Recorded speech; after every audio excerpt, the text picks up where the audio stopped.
public লগত যদি আমি সম্পৰ্ক নাৰাখে বুজিছে আমি একো কৰিব নোৱাৰে এখোজে যাব নোৱাৰিম আমি যিকোনো কামত পাব্লিক সহায় সহযোগ লাগে যিকোনো কাম এইটো মনত ৰাখিব আমি ইউনিফৰ্ম পিন্ধিছে বোলে চবে আমাক ওপৰত চাব এইটো নহয় আমিয়ে এনেকুৱা সিহঁতক ওপৰত চাব লাগিব আমাক সিহঁতে ওপৰত নাচায় বুজিছেতো মানে আমি সৰু হৈ থাকিব লাগিব আপোনাৰ তাত বহুত পাৱাৰ আছে বহুত শক্তি আছে এই বুলি আপুনি এই তলত এনেকৈ চাব নালাগে আমিয়ে পাব্লিকৰ ওপৰত এনেকৈ ওপৰত চাব লাগে সিহঁতে আমাক ওপৰত চাব নালাগে এক নম্বৰ কথা আৰু এইকাৰণে চৰকাৰৰ এই প্ৰচেষ্টা বুজিছে এতিয়া ৰিচেণ্টলি গোটেই থানা কমিটি ইনক্লুডিং OC থানা চেয়াৰমেন নাগৰিক কমিটি CM ছাৰে যোৱা 2 সপ্তাহমান আগতে গুৱাহাটী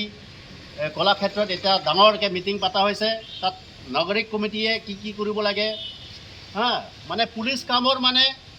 আদাৰ দেন ইনভেষ্টিগেশ্যন বহুত কাম থাকে নহয় তাতে আমাৰ চৰকাৰে বৰ্তমান চৰকাৰে আমাৰ CM ছাৰে এইবিলাক ভাবি পেলাই যাতে ইয়াত চৰকাৰ পুলিচ আৰু পাব্লিকে একেলগে কাম কৰিব লাগে বুলি এই প্ৰচেষ্টাটো লৈছে গতিকে অহাকালি 2 তাৰিখ প্ৰত্যেকটো থানা গোটেই অল অসমত এটা নাগৰিক কমিটি প্ৰথম হিচাপে পাতিব নতুন হিচাপে আৰু